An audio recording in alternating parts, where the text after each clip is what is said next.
Simples cúbico, simples pavimentoso, simples colunar, pseudo-estratificado ciliado, estratificado pavimentoso. Amiga, você tá bem? Calma, se você também ficou confuso, vem com a gente que hoje você vai aprender tudo sobre tecido epitelial de revestimento.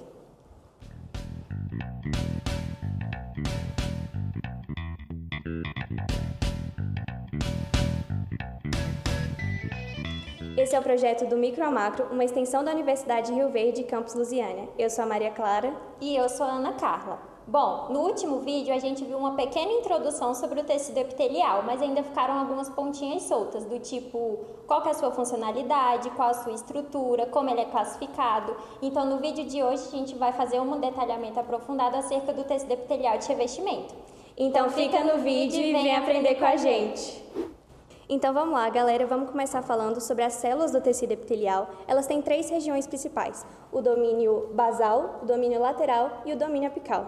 O domínio basal é a parte da célula que está em contato com a lâmina basal, uma estrutura que separa o tecido epitelial do tecido conjuntivo. Aqui a gente pode observar essa região em verde. Já o domínio lateral é a parte da célula que está em contato com outras células, as células vizinhas, e isso contribui para a união entre elas. Aqui a gente tem em laranja. E o domínio apical é a parte, aqui em azul, livre da célula, que está voltada para uma cavidade ou para a parte externa dos órgãos, como ocorre no intestino e nas vias respiratórias. Bom, então agora que a gente já entendeu onde é que fica localizado cada um desses domínios, a gente vai aprender as características de cada um deles e as suas regiões. É importante a gente ressaltar, primeiramente, que os domínios eles são importantes porque eles caracterizam as funções específicas da célula. Então, proteção, transporte, nutrição e até mesmo a união entre elas. Para começar, eu vou falar um pouquinho sobre o domínio basal. O domínio basal ele vai estar localizado na parte em que a célula ela entra em contato com o tecido conjuntivo. E entre o tecido e a célula, a gente vai ter a lâmina basal. Essa lâmina ela serve como um ponto de apoio da célula epitelial ao tecido. E para essa adesão acontecer, a gente vai usar algumas estruturas importantes, que são as integrinas e os hemidesmossomos. Essas estruturas elas funcionam como pontos de fixação na célula. Também é importante a gente ressaltar que algumas células apresentam no domínio basal algumas pregas de membrana. Essas pregas de membrana elas vão aumentar a superfície de absorção e ela vai ser muito comum, por exemplo, nos túbulos renais. E por fim, para finalizar, a gente também tem que entender que a lâmina basal ela só é vista no microscópio eletrônico. Quando a gente atua com o microscópio de luz, a gente chama de membrana basal, o que vai ser a união dessa lâmina basal com as fibrilas do tecido conjuntivo. Bom, o domínio lateral é a região onde as células estão em contato umas com as outras. E é nessa região que a gente vai ter estruturas responsáveis pela adesão e comunicação entre essas células. A gente tem as interdigitações, que são pequenas pregas de membrana que são responsáveis por aumentar a união entre essas células. E a gente também tem junções intercelulares, que vão deixar esse epitélio mais coeso.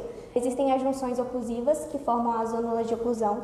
Elas funcionam como verdadeiros mecanismos de vedação, impedindo que substâncias sejam trocadas entre essas células. Já as junções aderentes, juntamente com os desmossomos, junções aderentes formam a zona aderente, elas vão funcionar como pontos de fixação, garantindo que esse epitélio fique mais resistente. Por fim, as junções comunicantes, ou também chamadas junções gap, vão garantir a troca direta de substâncias e sinais entre essas células.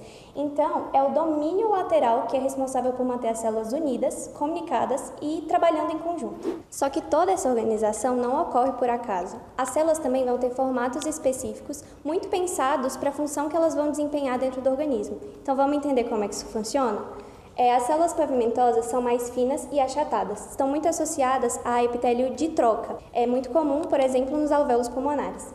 As células cúbicas ou cuboides, elas têm mesmas dimensões de largura e altura e estão muito associadas à absorção e secreção, como acontece nos túbulos renais. Já o epitélio prismático ou piramidal, também colunar, ele é mais alongado verticalmente e ele geralmente está associado à absorção e secreção, e é muito comum no intestino.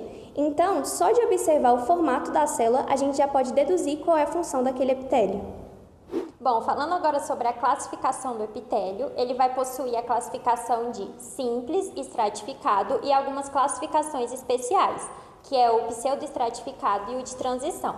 Aqui na classificação do epitélio simples, ele vai possuir apenas uma fina camada de células epiteliais, e ele vai ser subclassificado morfologicamente em simples pavimentoso, simples cúbico, que são esses que são em formato de quadradinhos, e o simples colunar, que eles estão nesses formatos prismáticos. Agora falando sobre o epitélio estratificado, ele vai ter 2 ou mais camadas de células epiteliais, então ele vai ficar com esse formato com várias células sobrepostas, e ele também vai ter essa subclassificação morfológica, que vai ser estratificado pavimentoso, estratificado cúbico ou estratificado colunar. Agora falando sobre os epitélios especiais, o epitélio pseudoestratificado é constituído por uma única camada de células, sendo classificado como epitélio simples.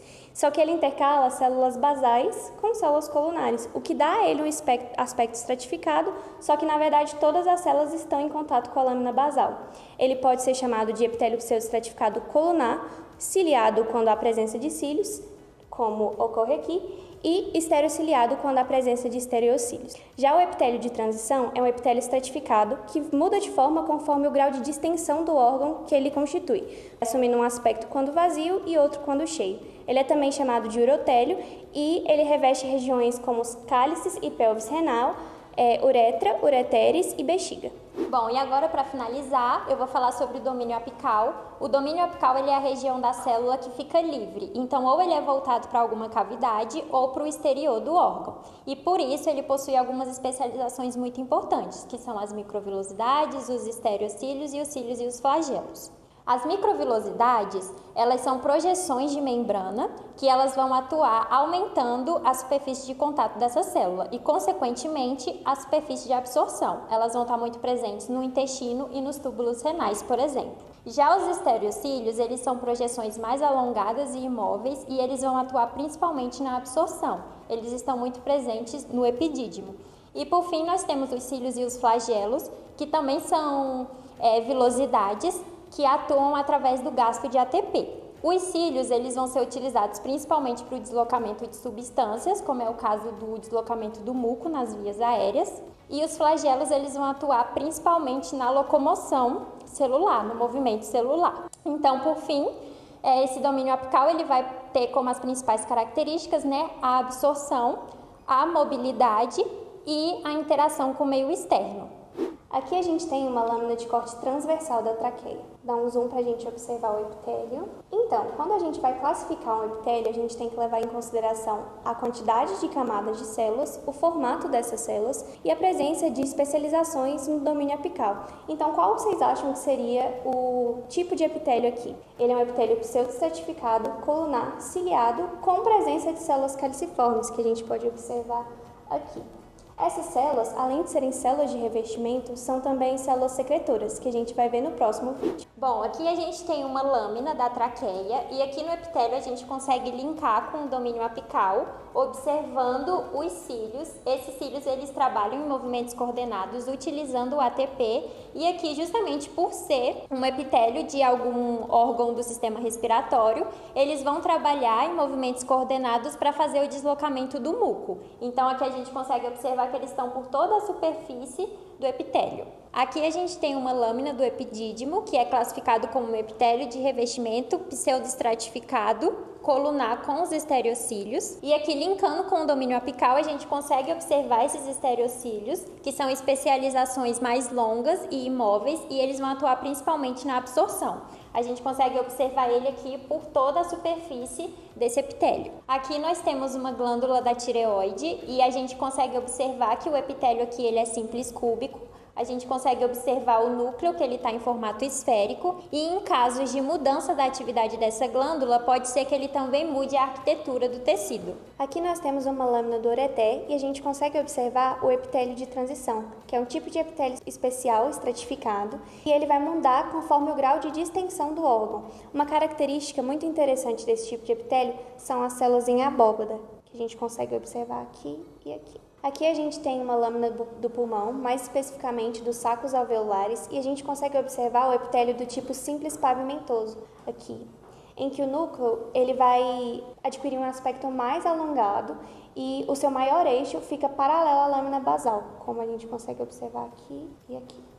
Gente, então foi isso. Muito obrigada por assistirem. Espero que tenham gostado. Não se esqueçam de curtir, se inscrever e comentar. No próximo vídeo, nós vamos ter convidados muito especiais, o Miguel e o Vinícius, que vão falar sobre epitélio glandular.